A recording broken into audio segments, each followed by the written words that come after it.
Hello दोस्तों, मैं अनिल कुमार सिंह स्वागत करता हूं आपका अपना चैनल एपी कैरियर 2.3 में। आज मैं बात करने वाला हूं छत्तीसगढ़ यानी कि सीजी छत्तीसगढ़ शिक्षक भर्ती 2023 में जो नोटिफिकेशन आया है इसके बारे में कि टीचर वैकेंसी 2023 में कितने पदों पे है। ठीक, इसकी योग्यता क्या है, सीटेट पास होना चाहिए या नहीं, क्या बीएड भी ज़रूरी है या नहीं, या फिर डीएलएड जो पास कर चुके हैं वे आवेदन कर सकते हैं या नहीं, कौन कौन कर सकता है आवेदन। संपूर्ण जानकारी आपको एक ही वीडियो में मिलेगा। आपको कहीं और चैनल या फिर किसी और वीडियो को देखने की ज़रूरत नहीं पड़ेगा। मैं A to Z सारा 100% फुल इन्फॉर्मेशन मैं सब कुछ बता दूंगा। यहाँ पे आपकी योग्यता क्या होनी चाहिए, उम्र क्या होगा, परीक्षा का जो पैटर्न है वो ओल्ड रहेगा या फिर न्यू वाला जो आया है वो रहेगा, सैलरी आपको कितनी मिलने वाली है और चयन प्रक्रिया जो है आपके कैसे होने वाला है, A to Z सारा जानकारी आपको मिल जाएगा। और देखिए यहाँ पे बहुत ज़्यादा पदों पे आपका आया है, 12,489 पदों पे आपका ये वैकेंसी आया है। तो चलिए ज़्यादा सही समय नहीं लेते हुए वीडियो को शुरू करते हैं और देखते हैं क्या क्या ज़रूरी है। देखिए यहाँ पे यही ऐप का नोटिस आया था सरकारी नौकरी का। छत्तीसगढ़ में टीचर्स के लिए 12,489 पदों पर निकली है भर्ती। उम्मीदवार कल से करेंगे आवेदन, यानी कि 6 तारीख से इसका आवेदन शुरू हो गया है। बीच में कुछ गड़बड़ी आया था आवेदन का। और इसका ऑफिशियल वेबसाइट भी यहाँ पे दे रखा है, विज्ञापन.छत्तीसगढ़.gov.in। क्या विज्ञापन.cgstate.gov.in पे आप विजिट कर सकते हैं। ठीक, ये आपका ऑफिशियल वेबसाइट है। और जो इसका भर्ती का जो प्रक्रिया शुरू किए थे वो प्रेसराय सिंह ने ऑफिशियल ट्वीट करके आपको 5 तारीख को ये नोटिस दिए कि आपका फॉर्म चालू हो जाएगा 6 तारीख से, और 5 तारीख को ये दिए थे। ठीक, इसमें आरक्षण की भी बात की गई है कि 1 मई को सुप्रीम कोर्ट की ओर से नौकरी में 58% आरक्षण पर लगी रोक को हटाने और तुरंत भर्ती के निर्देश देने के बाद सरकार ने शिक्षकों के लिए भर्ती निकाली थी। किस पद पे कितने वैकेंसी का डिटेल्स है ये सबको बताएंगे। आप सहायक शिक्षक में आप अगर फॉर्म डालते हैं तो इसमें सबसे ज़्यादा सीटेड है, 6,285 सीट है सहायक शिक्षक भर्ती पे। और शिक्षक के लिए 5,772 है, शिक्षक के लिए 5,772 पोस्ट पे है। इसके बाद अगर लेक्चरर आप हैं, अगर लेक्चरर किए हैं, लेक्चरर करना चाहते हैं, लेक्चरर के पद पर आप आवेदन करना चाहते हैं तो इसके लिए सबसे कम सीट 432 सीट है। क्या 432 सीट। इसके बाद से अगर कैसे अप्लाई करना है सबको मैं आपको डिटेल्स बताऊंगा, किस तरह से आप फॉर्म भरिएगा, क्या क्या आपको ज़रूरत है फॉर्म भरने के समय, क्या क्या आपका कागज़ लगने वाला है। इसके बाद से आपका सीजी सहायक टीचर भर्ती के परीक्षा का जो सिलेबस है वो सिलेबस कैसा होगा ये सब कुछ मैं बताऊंगा आपको। फिर बस आप पूरे वीडियो को अंत तक बने रहिए, सब कुछ आप जान जाइएगा। देखिए अगर यहाँ पे सिलेबस की बात करें तो अगर बाल विकास और शिक्षा शास्त्र से आपका यहाँ पे 30 प्रश्न आने वाला है। हिंदी सब्जेक्ट से आपका 25 प्रश्न आएगा, इंग्लिश से आपका 25 आएगा, गणित से 30 प्रश्न, और 5वां आपका है पर्यावरण शिक्षा से 20 प्रश्न, कंप्यूटर सामान्य ज्ञान से 10 प्रश्न, सामान्य ज्ञान जनरल स्टडी और जनरल नॉलेज से आपका 10 प्रश्न, यानी कि कुल मिला के आपका यहाँ पे 50 प्रश्न पे आपका यहाँ पे 150 प्रश्न आपको मिलेंगे। और जो सारे प्रश्न एक एक नंबर के होंगे। क्या, एक प्रश्न बराबर 1 नंबर। अब चलिए और सारे डिटेल्स मैं बताऊंगा, बस आप वीडियो को अंत तक बने रहिए। सब कुछ मैं डिटेल्स आपको बताने वाला हूँ। चलिए, यहाँ के ये आपका ऑफिशियल वेबसाइट से आया था, कार्यालय छत्तीसगढ़ व्यावसायिक परीक्षा मंडल रायपुर से। ठीक, लोक शिक्षक संचालक स्कूल शिक्षा विभाग 6G के अंतर्गत शिक्षक EUT संवर्ग सहायक शिक्षक EUT संवर्ग भर्ती परीक्षा 2023 सीट 23। आवेदन करने की विधि है कि कैसे आप आवेदन करेंगे, ये सब कुछ आपको यहाँ पे डिटेल्स मिल जाएगा। यहाँ पे आपको आवेदन के समय क्या क्या सर्टिफिकेट लगने वाला है, ये सबको मैं बता रहा हूँ। देखिए, आवेदन ऑनलाइन आवेदन करने के साथ अभ्यर्थी को जाति, जन्मतिथि, स्थानीय निवास, ये आपका आदि संबंधित प्रमाण पत्र नहीं लिए जा रहे हैं। नहीं लिए जा रहे हैं, यानी ना आपको जाति सर्टिफिकेट देना पड़ेगा, ना जन्म तिथि का देना पड़ेगा, और आप कहाँ पे रहते हैं ये सबको देने की ज़रूरत नहीं है। तो ये अच्छा है, वरना अगर ये सब मिलता तो फिर आपको जाना पड़ता, अंचल वगैरह दौड़ते तो ज़्यादा समय निकल जाता। अभ्यर्थी के साथ सभी प्रमाण पत्र का परीक्षण नियुक्ति प्राधिकार द्वारा नियुक्ति के पूर्व ली जाएगी, यानी कि आप परीक्षा पहले दे लीजिए, उसके बाद से जब आपका रिजल्ट बन जाएगा तब ये सारे कागजातों की ज़रूरत है, तब तक आपको समय भी मिल जाएगा। अभ्यर्थी द्वारा दी गई गलत जानकारी के लिए व्यापक जवाबदेही नहीं होंगे, यानी कि आप जवाबदेही होंगे, जो एप्लीकेशन ले रहे हैं वो आपका जवाबदेही नहीं होंगे। इसका संपूर्ण उत्तरदायित्व तो आपको स्वयं होना पड़ेगा, यानी कि खुद आप ही को सारा कुछ जुर्माना भरना पड़ेगा। इसके बाद से ऑनलाइन आवेदन में त्रुटि सुधार हेतु अभ्यर्थी को 3 दिन का समय दिया जाएगा। अगर मान लीजिए कुछ दिक्कत हो जाता है तो आप 3 दिन के भीतर इसको सुधार सकते हैं। ठीक, और परीक्षा में आपसे गलती हो जाता है OMR सीट पे, इसको सुधारने का नहीं दिया गया है, इसको आप नहीं सुधार सकते हैं। लेकिन अगर ऑनलाइन आवेदन में कुछ गड़बड़ी होता है तो आप सुधार सकते हैं। आपका तीसरा पॉइंट यहाँ पे दिया है, आवेदन भरने के पूर्व विभाग द्वारा जारी भर्ती नियम को ध्यान से पढ़ें, यानी कि क्या क्या लगने वाला है ये सब मैं आपका नेक्स्ट बताऊंगा, बस आप वीडियो को अंत तक बने रहिए।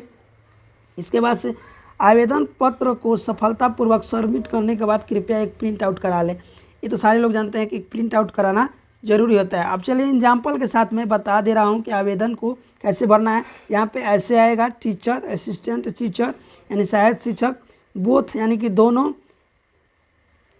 अगर इसमें से कोई एक को आपको ऐसे फिलअप कर देना है, क्या ऐसे फिलअप कर देना है।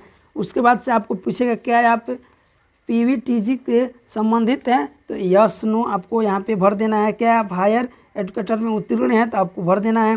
क्या आप BEd उपाधि धारी हैं, अगर हैं तो यस कर दीजिए, नहीं है तो नहीं कर दीजिए। क्या आप TET दिए हैं, तो अगर दिए हैं तो यस कर दीजिए। इसके बाद से आपका इसके पश्चात अभ्यर्थी को संबंधित बिंदु मांगी गई जानकारी को भरना होगा। अपना नाम भरना होगा, क्या अपना नाम भरना होगा। कैंडिडेट नेम किस में भरना है, कैपिटल अक्षर में। कैपिटल कहने का मतलब ABC ऐसे भरना है, न कि ABC ऐसे नहीं भरना है, ऐसे भरना है कैपिटल लेटर में।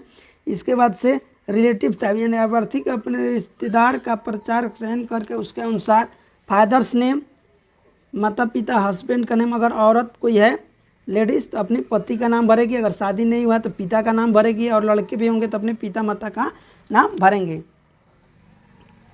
सेम वैसे ही यहाँ पे तीसरा पॉइंट है। चौथा पॉइंट है, आपको लिंग डालना पड़ेगा कि आप पुरुष है, महिला है या आप ट्रांसजेंडर है, तीनों आपको यहाँ पे सिलेक्ट करना पड़ेगा। यहाँ पे आपको डेट ऑफ बर्थ डालना पड़ेगा। डेट ऑफ बर्थ जो है 10वीं की अनुसूची जो आपका मार्कशीट मिलता है 10 क्लास का, उसी के अनुसार आपको भरना पड़ेगा। इसके बाद से एज आपको डालना पड़ेगा कि आपका एज क्या है। कास्ट में डालना पड़ेगा कि आप जनरल से आते हैं कि OBC आते हैं कि ST से आते हैं। क्या आप विकलांग है तो विकलांग वाला दिव्यांग वाला भर सकते हैं, अगर नहीं होंगे तो नो कीजिएगा, अगर होंगे तो यस कीजिएगा। उसके बाद से क्या आप देख सकते हैं, तो अगर देख सकते हैं तो ठीक है, अगर देखने में भी असमर्थ हैं तो उसके लिए भी एक परीक्षा होता है। 10वां पॉइंट आपका दिया है, कृपया अपना स्वयं का फ़ोटो अपलोड करना है, यानी कि आपको फ़ोटो अपलोड करना है कितना, 40 से 60 KB के बीच में PDF में डाला जाता है। अपना हस्ताक्षर भी डालना पड़ेगा, आप हस्ताक्षर भी डालकर उसको 20 से 40 KB के बीच में रखिएगा। फिर आपका 12 पॉइंट दिया है कि क्या आपका शादी हो गया है, वैवाहिक जीवन है, तो अगर यस है तो यस, अगर नो है तो नो कीजिएगा।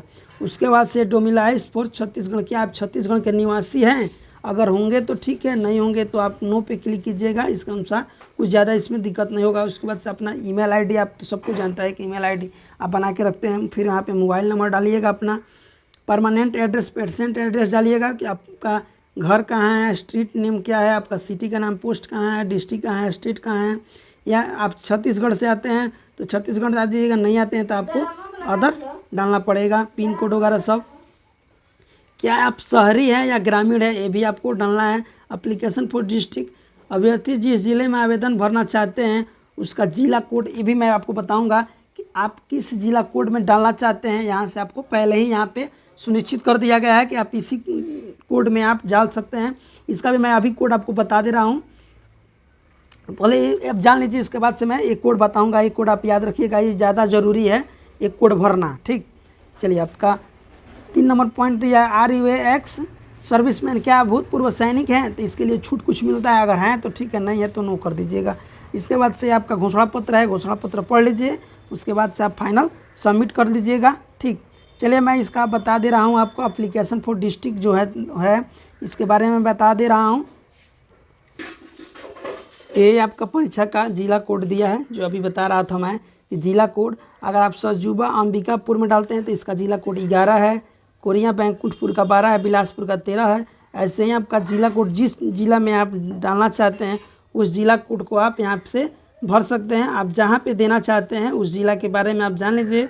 अगर छत्तीसगढ़ के हैं तो आपको सारे ज़िले के बारे में जानकारी होगा, अगर नहीं है तो उसके लिए आपको इससे पता आप कर सकते हैं कि कौन सा आपका ज़िला सबसे नज़दीक है। और यहाँ पे आपका इसको पता करने के लिए आपको यहाँ पे फ़ोन नंबर दे दिया गया है और ये कॉलेज का नाम यहाँ पे आपका दे चुका है कि किस कॉलेज में आपका, इस अगर ज़िला में डालते हैं तो यहाँ पे इस कॉलेज आपको मिलेगा।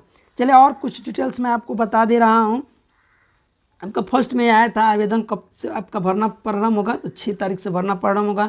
और आवेदन भरने की अंतिम जो डेट है, आपका अंतिम डेट है 23 तारीख को है, मंगलवार को रात्रि 11:59 तक आप फॉर्म भर सकते हैं। और देखिए, सुधारने की बात है तो आपको 3 दिन एक्स्ट्रा दिया गया है, 24 से लेकर 26 तक। 26 को आपका 11:59 तक आप सुधार सकते हैं। ये आपका वेबसाइट जो है आपका 2 तारीख तक जारी रहेगा प्रवेश पत्र के, उसके बाद से बंद हो जाएगा। शिक्षक भर्ती परीक्षा जो है आपका है, अनुमानित दिया गया है कि 10/6 को होने वाला है। सहायक के लिए 10/6 को AM और PM में। और परीक्षा जो है, परीक्षा केंद्र आपका कितना है, 30 जिला पे होगा, 30 मुख्य जिला पे होगा। और जिला जो कोड मैं बताऊंगा उसके अनुसार आप अपना भर दीजिएगा। ये आपको बता ही दिया हूँ, और सिलेबस भी आपको मैं बता चुका हूँ, ठीक। तो देखिए, अगर आप चैनल पर नए होंगे तो चैनल को सब्सक्राइब कर दीजिएगा। और इस बार फुल से आप मेहनत ज़्यादा से ज़्यादा तैयारी कीजिए और मेरे चैनल को सब्सक्राइब कर दीजिएगा। मैं इसके बारे में भी पर डे आपको बताता रहूँगा, और आप इस पर आपको पढ़ाई भी मैं कराऊँगा कि क्या क्या पढ़ें ताकि आपका इस बार सिलेक्शन हो जाए।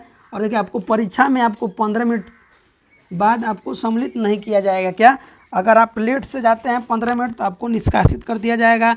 और यहाँ पे निगेटिव मार्क भी दे रखा है कि अगर आप 4 गलती करते हैं तो 1 आपका सही अंक क्या किया जाएगा, काट दिया जाएगा। क्या, आपका 1 सही अंक काट दिया जाएगा, निगेटिव मार्क है। तो इसको भी आपका जानना ज़रूरी है कि निगेटिव मार्क है या नहीं है।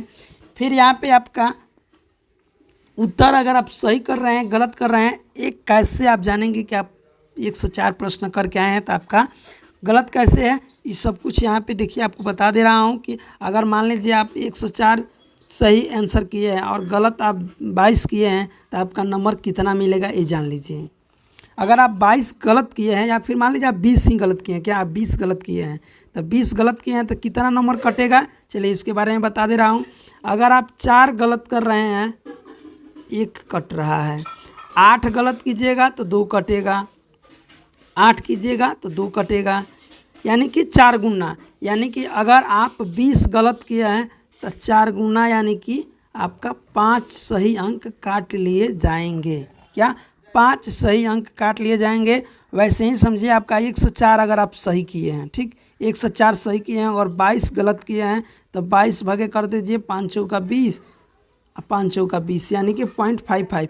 यानी कि आपका 104 में से आपका यहाँ पे घट जाएगा 5.5, यानी आपको यहाँ पे मिलेगा 98.5 अंक आपको मिलेंगे।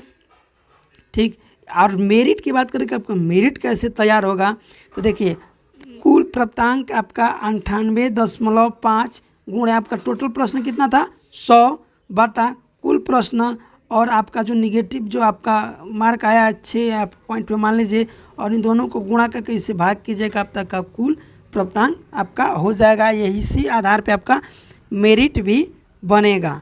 और ये जिला कोड का आपने बता ही दिया था। देखिए अगर आप चैनल पर नए हो तो चैनल को सब्सक्राइब कीजिए और अपने ज़्यादा से ज़्यादा अपने दोस्तों के पास शेयर कीजिएगा। और इस बार टीचर जो भर्ती आया है इसको छोड़िए मत, आप फॉर्म जरूर डालिए।